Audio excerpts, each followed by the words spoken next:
This is something he's been waiting for, and he's probably spent more time thinking about it. Prince William didn't faint, but what he heard left him gutted, his breath caught in shock. The crown he'd waited for all his life suddenly felt heavier than ever. From the moment Queen Elizabeth II passed, in September 2022, the weight of destiny began shifting. The world mourned the end of a 70-year reign, and eyes turned to her eldest son, Charles, who had waited in the wings for decades. On paper, it was a seamless transition. But in truth, nothing about Charles's ascension was easy. For a man who had long known he would wear the crown, the moment it finally arrived felt like a curse more than a coronation. The world that awaited him was not the one his mother ruled. The monarchy she upheld with stoic grace now stood vulnerable, fractured by scandal, public skepticism, and a shifting global identity. Charles had visions of a leaner, more modern monarchy, unfocused on streamlined roles and fresh relevance. But those changes came with their own consequences. The idea of trimming the royal family unnerved traditionalists. Critics warned it would make the crown feel detached, its presence diminished. And while Charles tried to present a forward-facing image, it quickly became clear that his rule was under siege not just by public doubt, but by time itself. Behind palace doors, something far more alarming had begun. Whispers of fatigue became concern, and concern turned into guarded discussions. When the palace initially announced Charles was dealing with an enlarged prostate, many assumed it was a routine matter. But it wasn't. Hidden within that medical evaluation was something far more serious. Cancer, a word never uttered publicly at first, but one that hung in the air like smoke behind every carefully scripted statement. He tried to carry on, to smile and wave at events. But those close to him saw it, the weight loss, the hollow cheeks, the silence behind his eyes. The once vibrant air now looked like a man running out of time, and everyone around him knew it.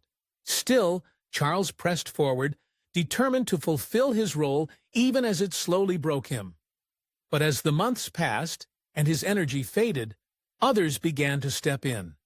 Prince William and Catherine took on more engagements, offering calm amid uncertainty.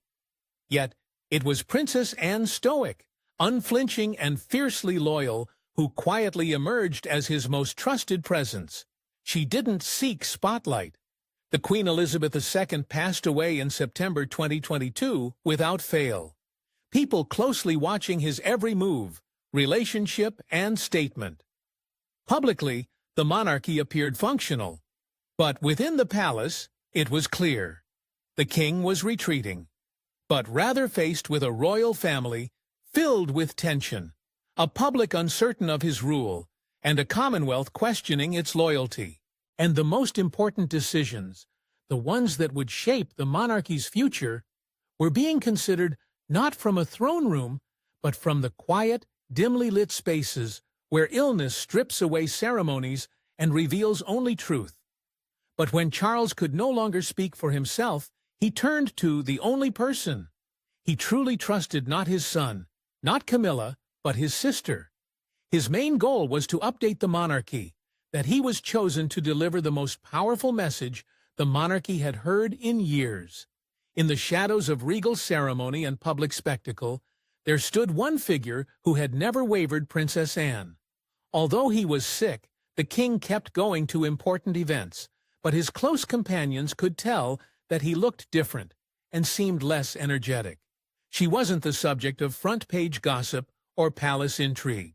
Yet when the kingdom trembled under the weight of uncertainty, it was Anne who stepped forward, not with noise, but with the quiet conviction of someone who had always understood what it meant to serve.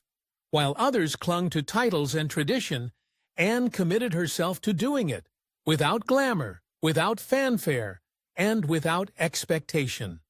Her devotion wasn't born of ambition. It was forged in discipline. Since her earliest royal duties, she built a reputation as the hardest-working member of the family, attending hundreds of engagements each year, often without stress coverage. Many called her the firm's iron spine. Inside palace walls, she was more than a figure of protocol. She became a trusted compass for her brother, King Charles. As his health declined and the monarchy teetered on the edge of transformation, Anne was no longer just a royal sibling. She became his closest confidant, one who didn't need persuasion, one who understood the weight of legacy better than anyone. She was the sister who didn't flinch when the world changed. Charles had long admired her steadiness. While others brought noise, Anne brought resolve. While others hesitated, she moved forward.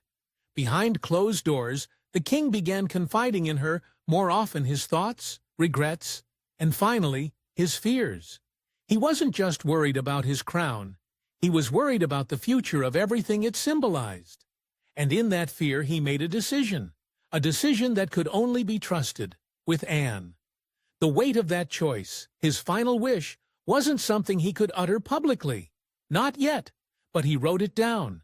A message, not to Parliament, not to the press, but to one person who could carry it with honor.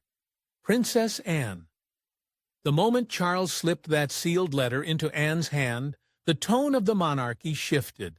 Not with fireworks, but with gravity. Because Anne knew it wasn't just a note, it was a responsibility. She didn't open it immediately. She waited, she observed, and she carried it until the time came to speak.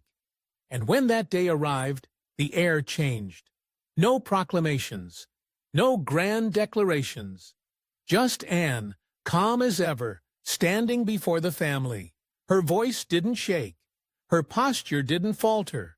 But when she opened that letter, the room shifted. The words weren't meant for her, but for the man who had waited his whole life for a different message. He expected a crown, but what he got instead rewrote royal destiny. The room was heavy, not just with silence, but with centuries of expectation pressing down like an invisible weight. This was no ordinary gathering.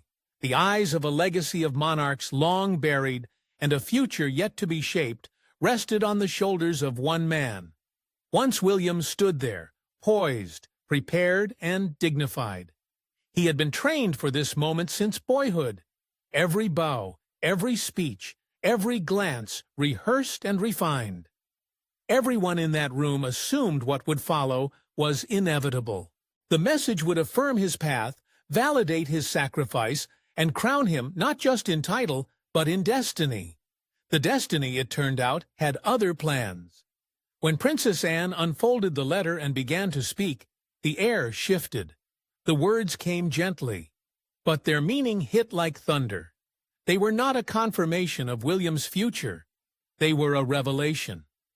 The letter didn't center on him at all. It spoke not of his readiness, his lineage, or his strength, but of someone else. It spoke of Catherine, with a calm voice and measured tone. Anne delivered the king's final thoughts, and with each line, William's composure cracked a little more, not visibly. There was no outburst, no tear rolling down his cheek, but inside him something broke. Not out of resentment, but out of realization. For a man who had always been the heir, the idea that the message was never meant for him shook the very core of his identity. It wasn't rejection, it was redirection. The king's words didn't diminish William. They revealed a truth long forming beneath the surface. Catherine wasn't just the consort. She was the stabilizing force, the quiet strength, the leader no one saw coming. The one who, without ever asking, had earned the deepest trust of a dying monarch. William gripped the table, not from anger, but from the immense weight of it all. For years he carried the burden of a nation's future. Now he was being asked to share it, or perhaps yield part of it to the very person he loved most, and that made it all the more overwhelming. The grief wasn't just for his father, but for the certainty he thought he'd always have. It was pride twisted with sorrow, relief tangled with fear, and an ache he couldn't explain. In the middle of that storm, Catherine moved closer. She didn't say a word. She didn't need to. A hand on his back, a glance that said everything. She wasn't triumphant. She wasn't surprised. She was steady. She had been steady all along. And in that moment, William saw what the king had seen. Not a rival, not a replacement, but a compass, a quiet force guiding the monarchy through chaos. Not with command, but with presence. Her presence. But how did this woman, once a commoner, rise to become the heart of a fractured monarchy? She didn't chase the crown. She earned it step by step, in silence. Before she was Catherine, Princess of Wales, she was simply Kate from Berkshire. No tiaras, no royal blood, just a young girl raised in a modest, tightly knit family that valued discipline, humility, and the kind of grace that didn't need to be taught. Her parents, Michael and Carol Middleton, may not have carried aristocratic titles, but they instilled in their daughter something far more enduring, a sense of purpose. Her childhood was unremarkable to the world, but quietly foundational. It was not laced with privilege, but with preparation. Every small act of integrity, every moment of restraint, was shaping a woman who would someday stand beside a throne without ever asking for it. It was at the University of St. Andrews that fate set its wheels in motion. Catherine didn't arrive with expectations or entitlement. She was quiet, focused, observant. But there was a natural elegance to the way she moved through life, and that quiet confidence eventually caught the eye of a fellow student, one who carried the weight of a kingdom on his back. Their bond wasn't instant headlines. It was friendship first, real, raw, built on trust. And that is what made it powerful. Catherine never chased William. She didn't bend herself to fit royal molds. She simply remained true to who she was. And over time, that authenticity became her greatest strength. The media didn't make it easy. Once their relationship became public, Catherine was thrust into the unforgiving spotlight. Paparazzi followed her every move. Tabloids dissected her silence, her smiles, even the way she walked. She believed she would crumble under the pressure like others before her. But she didn't.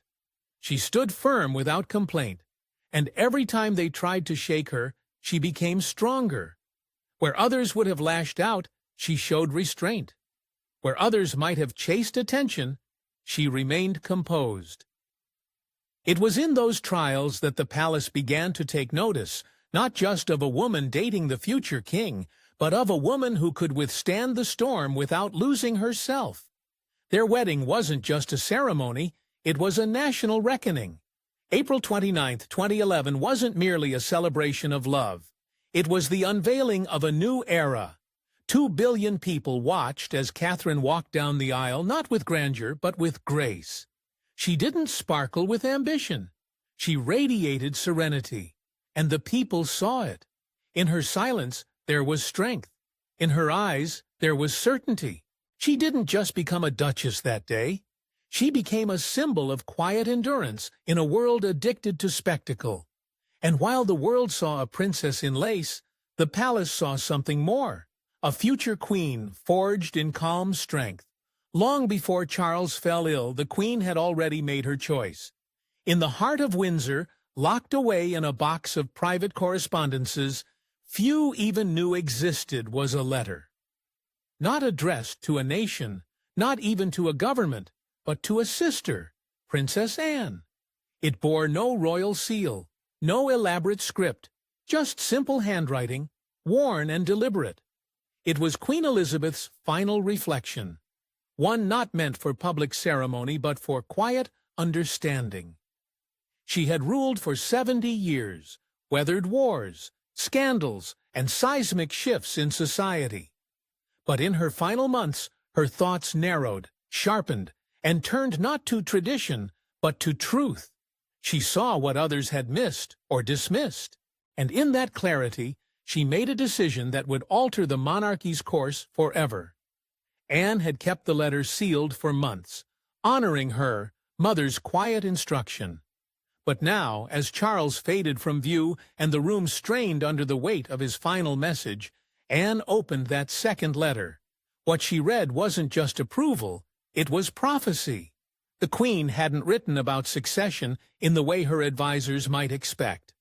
There were no directives, no titles named. Instead, it was a reflection of character. She wrote of Catherine not as the Princess of Wales, not even as William's wife, but as a woman of steel wrapped in calm. She spoke of her intellect, not loud or brash, but precise. She spoke of humility, not feigned, but woven into every choice she made.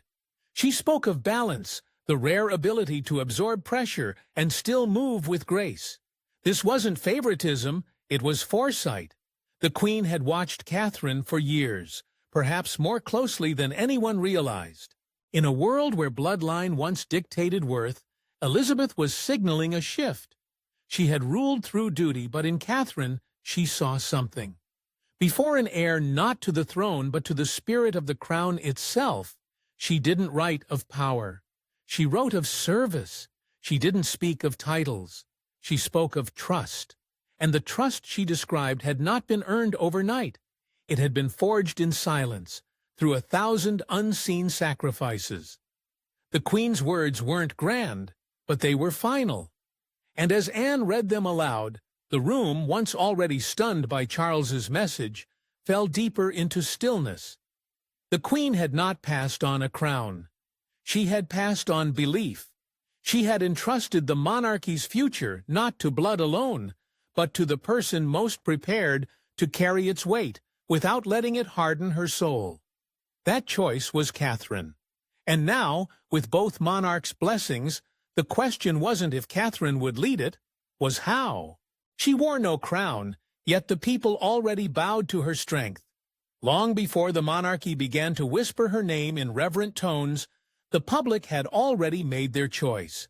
In a family built on lineage and history, it was Catherine, not through title, but through presence, who emerged as the quiet force redefining royalty. While William fulfilled his role with composure and tradition, it was Catherine who captured hearts. She didn't demand attention. It followed her. Every public appearance was met with crowds, cheers, and, more tellingly, a sense of trust. The kind of trust no coronation could manufacture. Her words weren't rehearsed platitudes. They carried weight because they were real.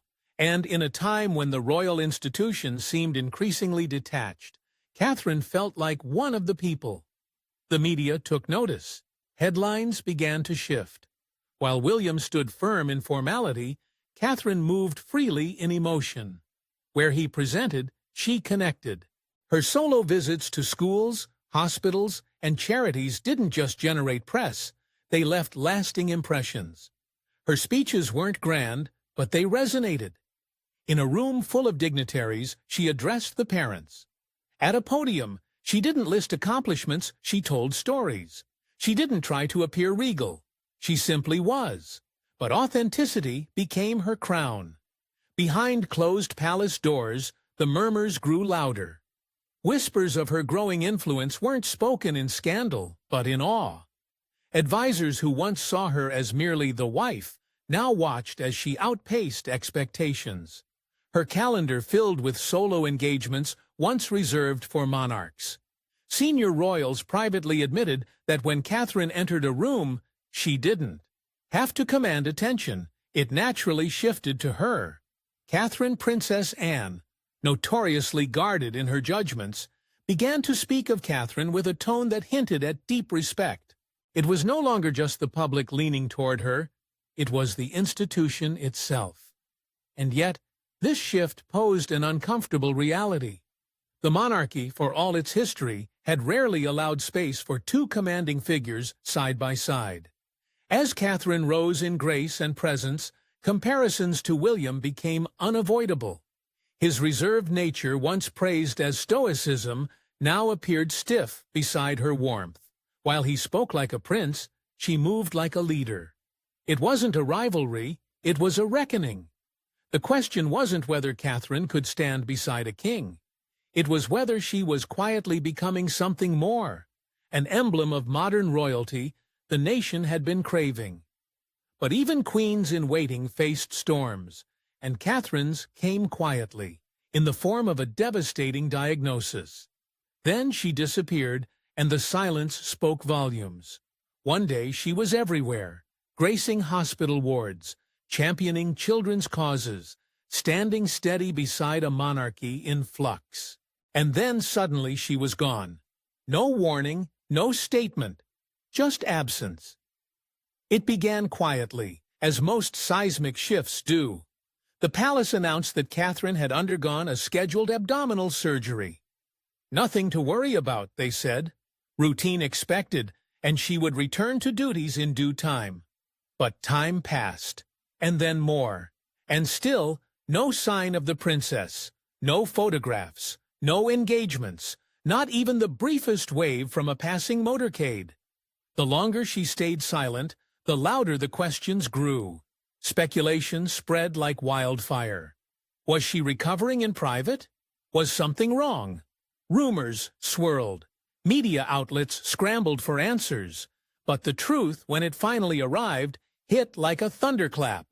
On March 22nd, the silence broke. Catherine appeared frail, seated, calm. But this time, she wasn't the future queen. She was a woman, vulnerable and unguarded. And with the same grace that had won over millions, she delivered the news herself. The surgery had been successful.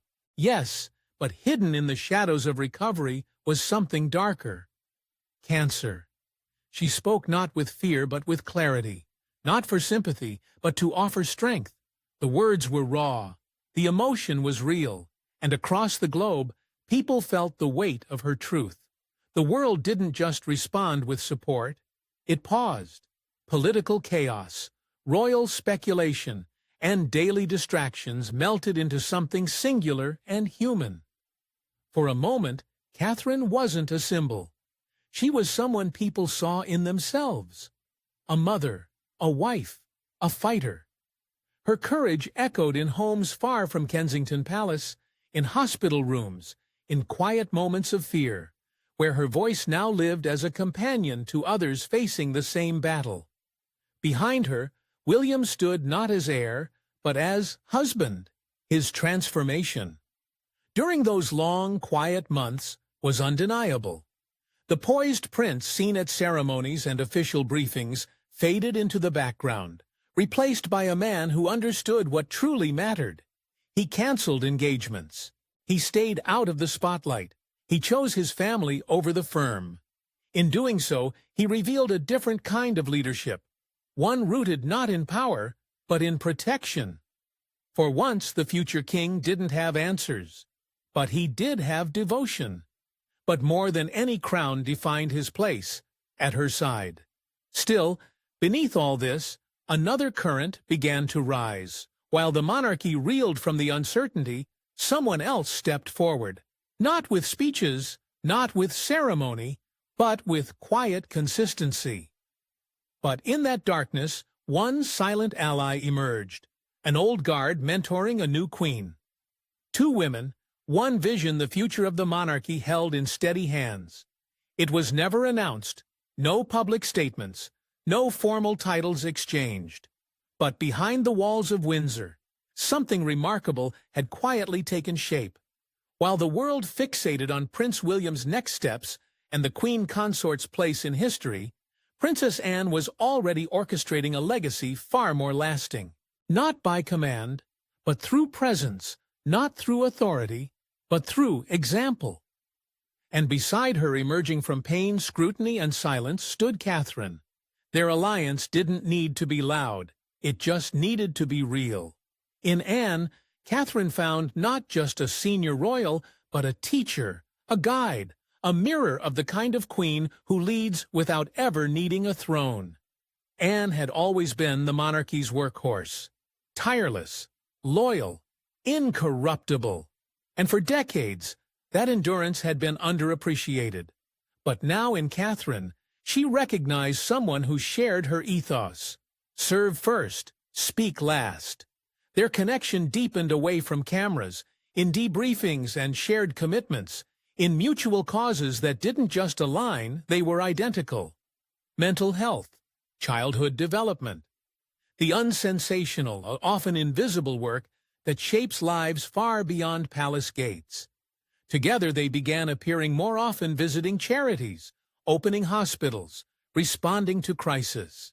But it wasn't their appearances that mattered. It was their cadence, their choreography. Anne passed the torch not with ceremony but with consistency. Within the palace, the shift didn't go unnoticed. Other aides, often the gatekeepers of tradition, began speaking. In hushed tones about the Anne Catherine model, there was a quiet acknowledgement that this synergy of legacy and progress might be the future the monarchy desperately needed. The bloodline would still dictate succession, but leadership, that was evolving. Anne, rooted in stoic discipline, and Catherine, molded by modern empathy, were no longer just supporting players. They were now the architects of a new standard, one built on action, not symbolism. This unspoken mentorship wasn't about grooming a queen in waiting. It was about reinforcing a principle that had long been forgotten in royal circles. Power, real power, doesn't always come from above. Sometimes it comes from those who never asked for it, but accepted the responsibility anyway. Anne saw in Catherine not just potential, but alignment, a rare echo of her own values in someone willing to sacrifice self for service. And Catherine, worn down but unbroken, recognized Anne as a compass not of past customs, but of enduring purpose. The public began to feel it too, not through grand gestures, but in the subtleties, the steady rhythm of service, the clarity in their causes, the unwavering dedication through turmoil. Suddenly, leadership within the royal family wasn't about who wore the crown. It was about who showed up every time, with purpose. The throne still mattered, but what mattered more was who truly held the public's respect.